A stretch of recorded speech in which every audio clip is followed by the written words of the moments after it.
Crash of the Titans time. As we can see, the little icon is now unlocked, and it's Quicksilver. And this one here is one of the, how can I put it? It's not a notorious crash.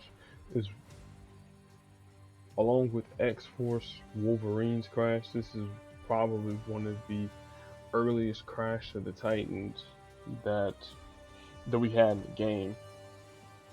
This one here actually went through a couple of revisions that I'm remembering. Again, um, I should have chronicled a lot of these here a long time ago, but hey, I didn't know anything about recording software. But anyway, the fights against Quicksilver were using Invisible Woman, so I'm gonna do a little quick backstory behind this here. Probably will take a minute, minute and a half. So you could skip a minute and a half to see what Invisible Woman's powers are. Alright. Quicksilver, his blue ability, and Invisible Woman's blue and green abilities, they used to be a whole heck of a lot different. Um, Invisible Woman's green ability used to lock tiles similar to how Quicksilver locks team up tiles currently.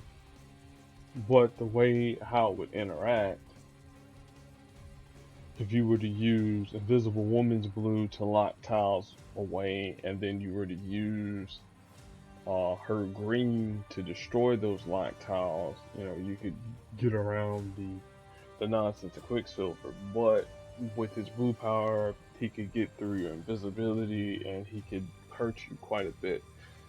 Then they changed it, Quicksilver's properties and Invisible Woman's properties, so that they don't have the same locking mechanisms.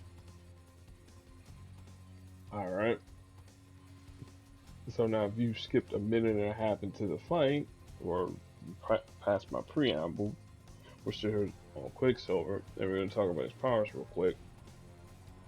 His black ability uh, normally costs 9, but it can get as low as 5 depending upon however many lock tiles that there are, but it swaps 2 tiles on the board. His blue ability is a passive, which locks team up tiles on the board, and if he has 4, well, if you or him matches blue, he locks the team up tile on the board. If there are 4 team up tiles that are locked on the board, whenever the next blue is matched, he'll do team damage to the entire team.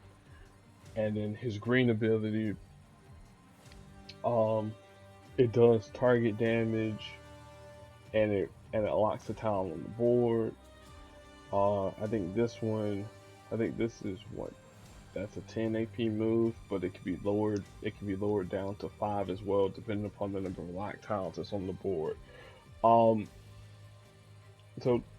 the quick and dirty about Quicksilver, just remember, his blue and green ability they have different amounts of AP that can be used depending upon how many lock tiles you have on the board whenever you or your opponent makes blue matches. Alright, now we got Invisible Woman. I'm gonna take this boost here off. I'm gonna actually do this one clean, no boost at all. So yellow, blue, green user, her yellow ability costs 7, turns invisible. If you have her yellow ability, you have a good shot of winning this Crash of the Titans with 1 cover. Alright. Her blue ability, it costs 8. It locks tiles on the board, and then it creates strike tiles as well on blue. And then her green ability, Force Field Crush, costs 10, does target damage to the enemy. If there are any lock tiles on the board, from her blue ability, did you destroy those lock tiles first, and then you do a little less damage. Alright. Gotta turn on these animations. Not retreats, turn on the animations. Let's see here. Okay, it was 9 and 8. Or, I knew I was mistaken. Also too, the main thing we gotta do, we just have to avoid blue. Because you really can't deny blue, but you gotta avoid blue as much as you can, but make sure he doesn't get any black or green. If he gets black or green, well, we're in a little bit of trouble. As I can't really avoid blue.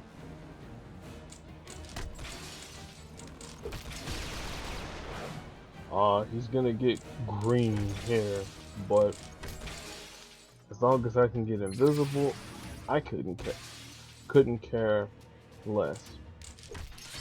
I mean, he'll still be able to hit me with his blue ability, the supersonic, once he gets all those lock tiles on the board, which is one of the things we have to deal with. Also too, with Invisible Woman, you can stack up multiple forms of her grant invisibility, so that's always a plus. Like, especially if you have a visibility tile that's, you know, in a spot that's easily matched away. Alright, that means we gotta match either team up tiles, or we gotta avoid matching blue. And we can't match that because that tile's locked. Well, we just took the damage. 2,000 damage, not bad.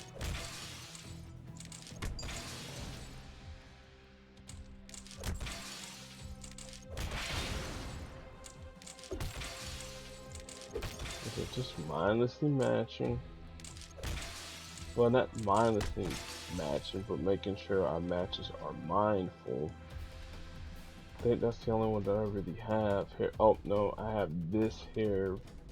And that's actually a safe match, because that'll be a match for your team up and gets rid of the yellow. So that's safe. Go this way to leave some green, and then force field crush him. Yep, so we have less than 4, so it'll be the whole 15,000, or near about 15,000, and I'll finish him.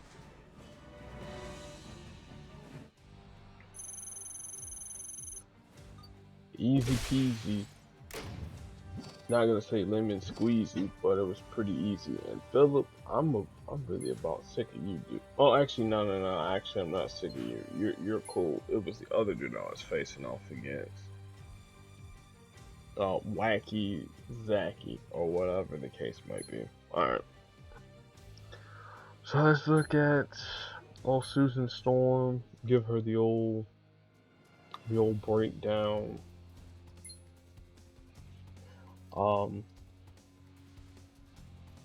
So her, like I mentioned in my preamble to the video, if you happen to skip it, I don't blame you.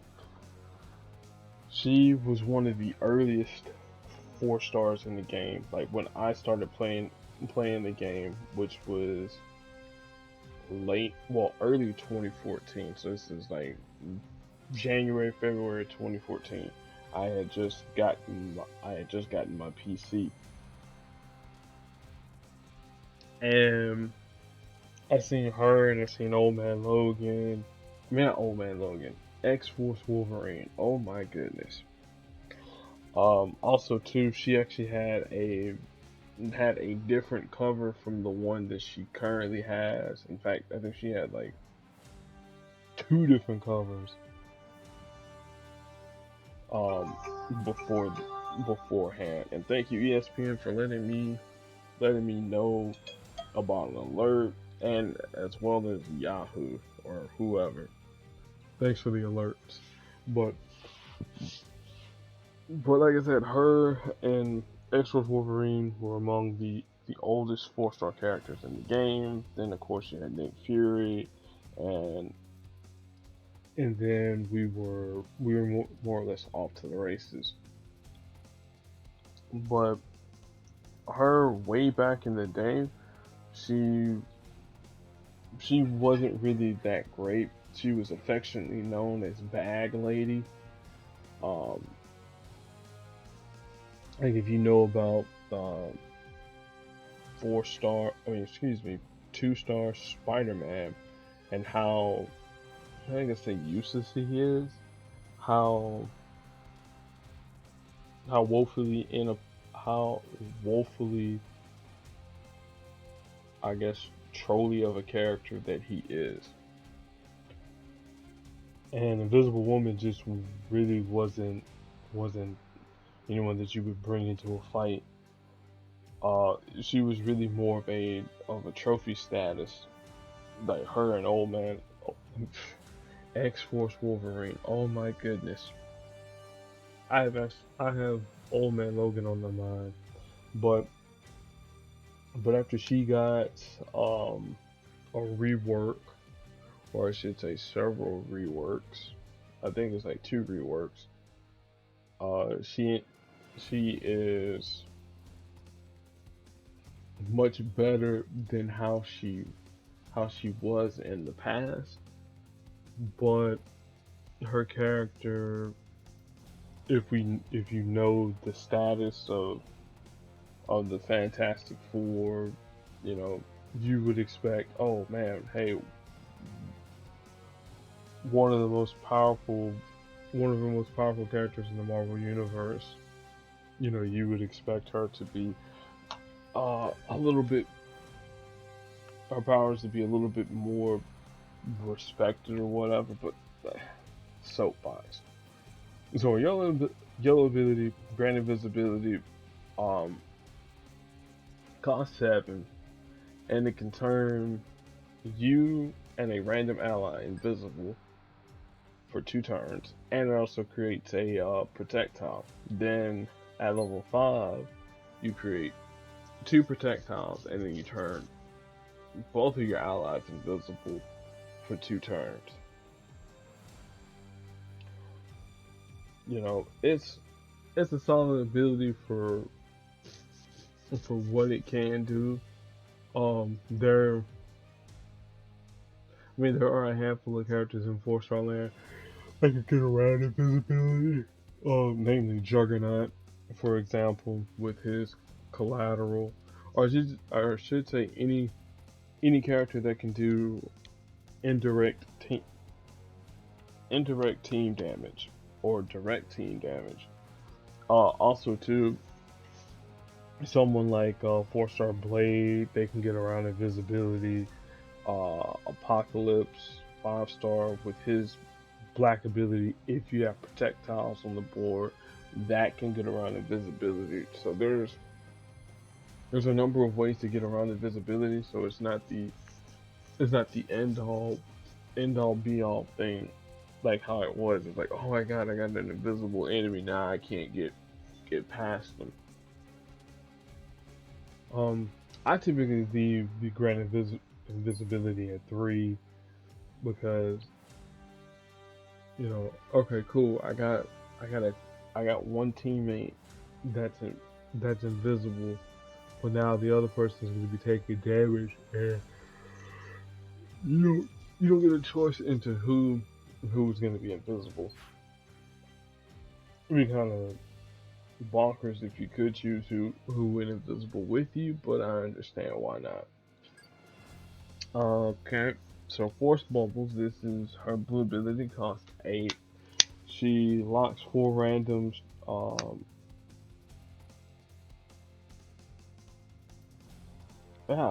brain freeze. Any special tiles on the board, the only exception that she doesn't lock invisibility tiles, and she doesn't lock web tiles. But any other tiles, like she can lock them.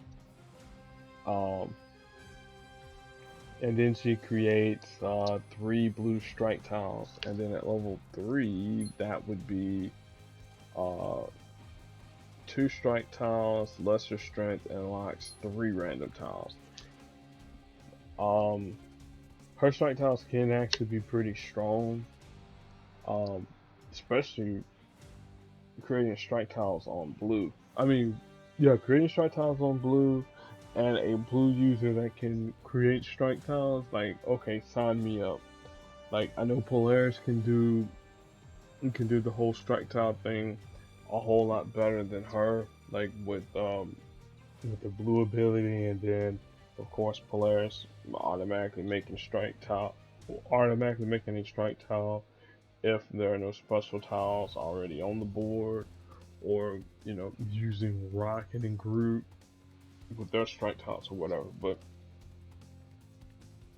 this is a pretty solid ability for how long it's been in the game. Yeah, just put this here at 5.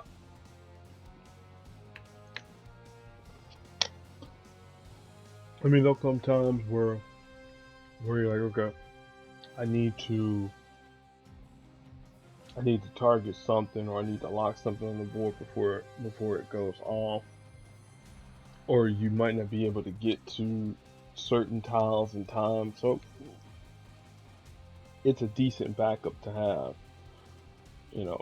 Now if you have Michael Morbius or whatever, match some tiles away. And then finally, Force Field Crush. This costs 10. So she does massive damage, the 14,776. If there are fewer than 4 fewer than 4 invisibility, force bubble tiles on the board. Now, if there are 4 on the board, then you remove the force bubble tiles, and then you deal less damage for all the force bubble tiles that you remove. So, say for instance you had 5 force bubble tiles on the board because of her blue ability. Like, you fired that off twice, then you would get the second portion of the power, where it's 22 and 2216 for each damage. For each force bubble. But instead, like, again, it's kind of, the power is, I'm not gonna say needlessly complicated. It's more like it's a if else situation. If you're familiar with computer programming, if you're doing one thing, then you follow through with this task here. If it's not doing this, if it's another task that needs to be done, then you do that task instead. I'm trying to think here. Oh, I got the best word to describe this, sir. Luke Cage's bunch of fiddle faddle. It's like, that's literally what this is a prototype version of that there. Except for the whole, creating the tiles on the board. So 355 is pretty much the best way to go with her, because you want to. It's like she can be a primary damage dealer and a support as well at the same time, which that kind of fits into mine with Sue, or kind of fits Sue's MO. And then also too, because I always forget to do this here, her team affiliations are Heroes, Fantastic Four, Team Cap.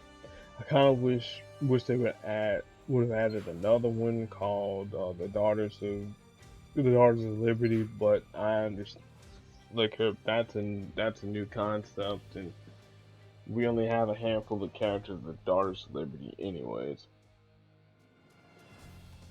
Now, who to best pair Sue up with? Mainly, mainly anyone that has like I didn't say really low health, but someone that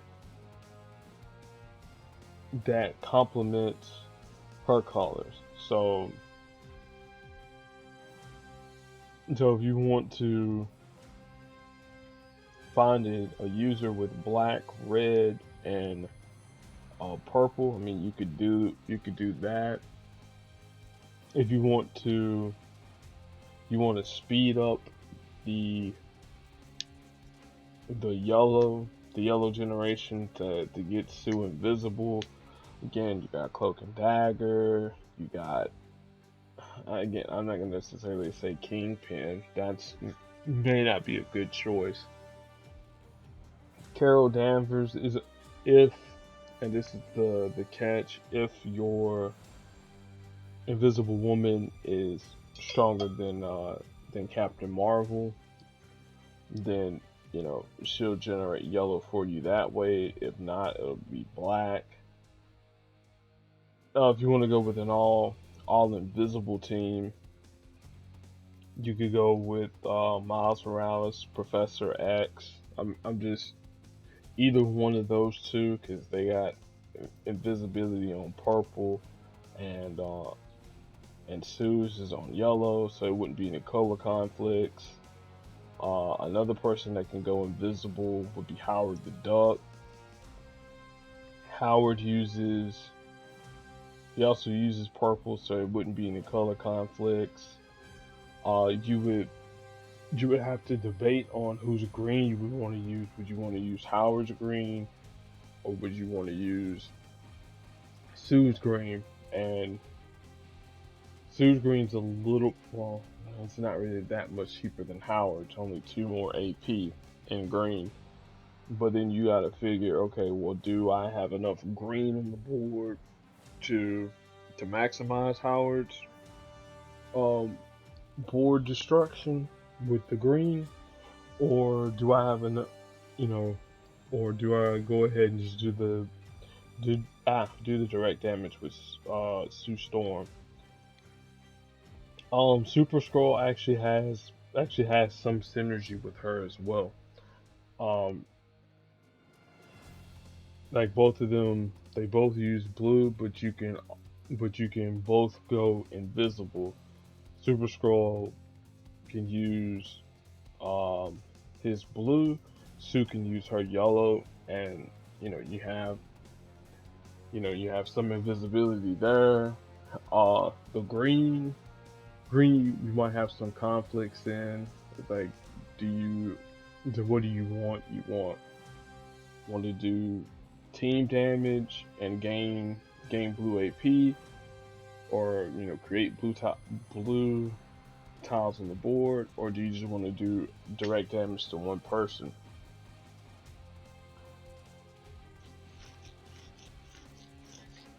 Let's see. I really wouldn't go with an Infinity War Black Widow. I mean, even though her yellow ability makes stuff cheaper, um, you kind of want Sue to go invisible, pretty quickly, and then there's not necessarily color conflicts, but I mean the stun is nice on black, and then purple you can go invisible with, but it's kind of dicey though with the yellow. It's like, do I spend the 11 to make everything cheaper, or do I spend the 7 to go invisible pretty quickly? Agent Venom I wouldn't even recommend, because again you'll be conflicting with yellows. It's like Zoo's yellow is much better than his, even though his does team damage and puts everybody else invisible. But he's out in front, and mm-mm, that's too much.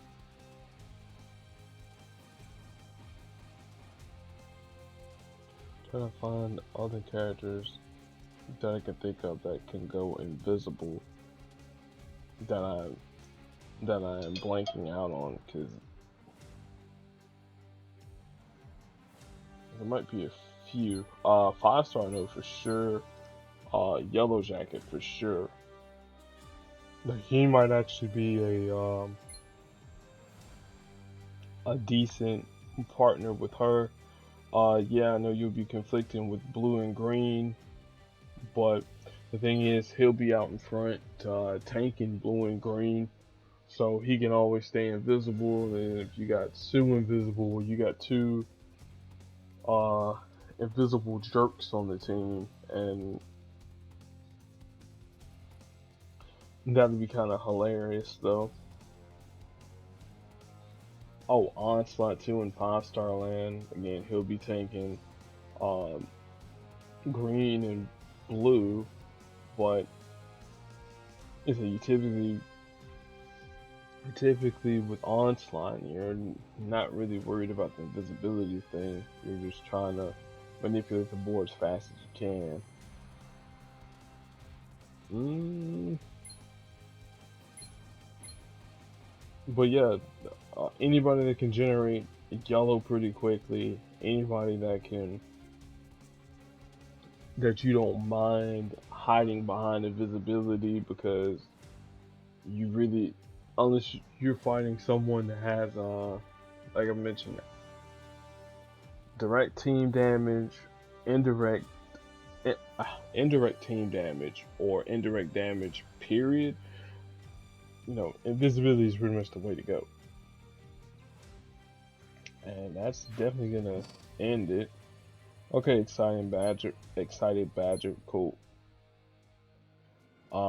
Whoops. So we're gonna see who's the next Crash the Titan. Oh, Bishop. Okay, well, I get to do the Crash of the Titans, maybe as a low level Bishop, maybe, because I got him at 370. I might actually do it. Might should do the Crash of the Titans as a low level Bishop, just to see how it is, and then if I lose, well, hey, I got 370, and I can more or less mollywop whoever his opponent is. So I'm gonna go. Whoops, wrong thing. I'm gonna go and finish off Honor Amongst Thieves, and hope you all have a nice next 5 days. Wow, we got this here well under 30 minutes. Woohoo!